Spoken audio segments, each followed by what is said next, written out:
नमस्कार, आप देख रहे हैं द न्यूज रूम 24 आवाज और मैं हूं पवन शर्मा। सबसे पहले एक तस्वीर अपनी स्क्रीन पर देखिए। ये जो तस्वीर है ना सीएम के साथ, ये हमारे जम्मू प्रोविंस के 7 विधायकों की है। तस्वीर में 6 दिख रहे हैं लेकिन 7 विधायक थे। ये सभी जो हैं जो एससी श्रेणी के तहत अपने अपने विधानसभाओं से जो रिजर्व सीट थी वहां से जीतकर विधानसभा पहुंचे थे और सभी के सभी भारतीय जनता पार्टी के। इनकी कल श्रीनगर में सीएम उमर अब्दुल्ला से मीटिंग होती है, ये उसी की तस्वीर है। और ये सभी विधायकों की मांग क्या थी कि सीएम साहब जो 2015 के बाद जम्मू कश्मीर में जो नौकरी कर रहे हैं कर्मचारी, उनको प्रमोशन में आरक्षण, पदोन्नति के लिए भी आरक्षण जो बंद है उसे लागू किया जाए। ठीक है, अपनी अपनी विधानसभा से जो आरक्षित विधानसभा थी, रिजर्व विधानसभा, वहां से वो जीत के आए हैं। चाहे बिश्नाह के डॉक्टर जी भगत हो, रामगढ़ से डॉक्टर मनियाल हो, सुचेतगढ़ से गारूराम भगत हो, मठ से सुरेंद्र कुमार हैं, कठुआ के विधायक हैं, रामनगर से सुनील भारद्वाज हैं।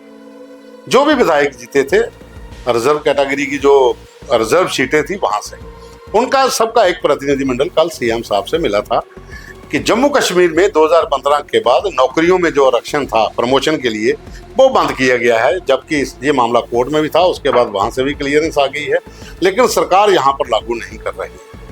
हालांकि उमर अब्दुल्ला साहब ने तो आश्वासन दिया कि वो इस पूरे मामले को देखेंगे कि नियम के तहत क्या हो सकता है। लेकिन सवाल ये है कि दिल्ली जंतर मंतर में आर्थिक आधार के ऊपर आरक्षण लागू किया जाए, उसे लेकर सवर्ण समाज के लोग प्रदर्शन कर रहे हैं। कई लोग अरेस्ट हुए हैं, लाठीचार्ज भी हुआ है, हर जगह पे ये प्रदर्शन चल रहा है। और यहां पर जो स्वर्ण समाज के जीते हुए विधायक हैं, उनकी चुप्पी है, वो खामोश, वो इस पर बात नहीं करना चाहते। क्यों?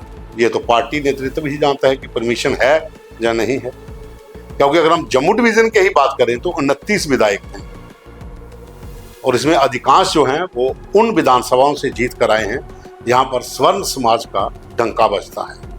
वही लोग डिसाइड करते हैं विधानसभा में कौन जाएगा, वो चाहे रिजर्व कैटेगरी की विधानसभा हो या फिर ओपन की हो। लेकिन इनकी चुप्पी क्यों है? हालांकि जम्मू कश्मीर के मुख्यमंत्री उमर अब्दुल्ला ने केंद्र को लिखा है कि 70% आरक्षण जो जम्मू कश्मीर में है, उससे जनरल कैटेगरी के जो ओपन मेरिट के बच्चे हैं वो खतरे में है, उनका भविष्य खतरे में है। तो कम से कम 50% ओपन मेरिट में रखा जाए। ये सीएम साहब की तरफ से सेंटर को जो प्रपोजल भेजा गया है उसमें है। वो तो कर रहे हैं, सेंटर को लिख रहे हैं, लेकिन हमारे वाले जो बाकी विधायक हैं उनकी चुप्पी क्यों है, ये समझ नहीं आ रही। हालांकि दूसरे जो रिजर्व कैटेगरी के विधायक हैं वो अपने हक के लिए सीएम से मिल रहे हैं कि यहां पर 2015 के बाद नौकरियों में जो पदोन्नति के लिए आरक्षण की एक सुविधा थी वो खत्म कर दी गई है, उसे फिर से लागू किया जाए। लेकिन दूसरी तरफ जो स्वर्ण समाज से जीते हुए विधायक हैं, अधिकांश विधानसभाओं से जीतकर जो विधानसभा पहुंचे हैं, उनकी खामोशी है, उनकी चुप्पी है। आप सवाल भी करेंगे तो इसके ऊपर कोई जवाब नहीं देंगे।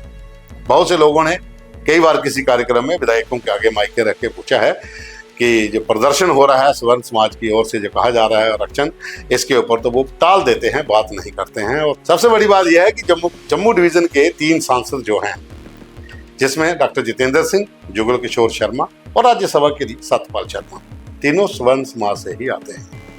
लेकिन उनकी तरफ से भी कोई बयान नहीं है और ना ही इसके ऊपर कोई बोल के राजी। और बाकी के विधायक जो हैं उनकी भी चुप्पी है। आखिर क्यों? किसका दबाव है, किसका प्रेशर है, जनता तो सब जानती है, लेकिन ये नहीं बोलेंगे। लेकिन दूसरी तरफ आप देखिए कि आप अपनी रिजर्वेशन के लिए, अपने हक के लिए वो विधायक सीएम साहब से मिलते हैं। हमें इसमें कोई हर्ज नहीं है कि जो आरक्षण है उसके किस आधार पर दिया गया था, वो अलग अलग मुद्दे हो सकते हैं, उसके ऊपर एक अलग बहस भी हो सकती है। और जो जंतर मंतर में प्रदर्शन हो रहा है कि आर्थिक आधार पर ही आरक्षण दिया जाए, उसे लेकर तमाम समर्थ समाज के लोग जो हैं वो प्रदर्शन पे हैं। और जगह जगह पे हर स्टेट के अंदर जो आवाज़ उठ रही है। ये बात अलग है कि जम्मू डिवीज़न के भीतर कोई भी इसके ऊपर खुल के सामने नहीं आ रहा है, क्योंकि सबने अपनी अपनी विधानसभा में उन्हीं लोगों को वोट दिया है जो स्वर्ण समाज से या दूसरी कैटेगरी के जीत कर विधानसभा पहुंचे हैं।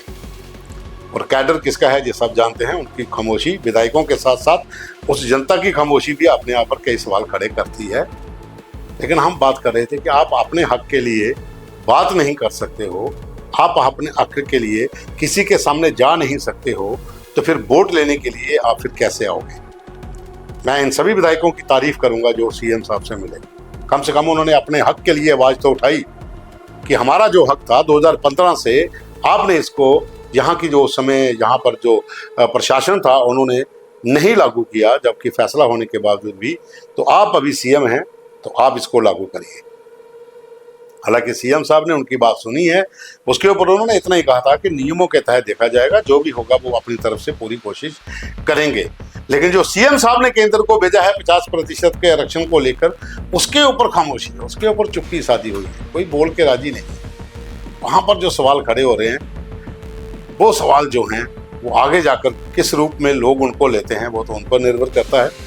लेकिन अपने हक के लिए बोलना, अपनी जनता के लिए बोलना, अपने उस समाज के लिए बोलना जिन्होंने आपको यहाँ पर भेजा है, तो आप अगर उनको नज़रअंदाज करते हैं तो 2 साल तो हो ही गए हैं।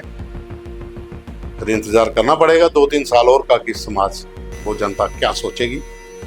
लेकिन एक बार फिर कह रहा हूं कि जो 6-7 विधायक जो सीएम से मिले, जो उन्होंने अपनी बात रखी, उन्होंने अपने हक के लिए रखी, तो फिर आप भी अपने हक के लिए कब तक खामोश रहोगे।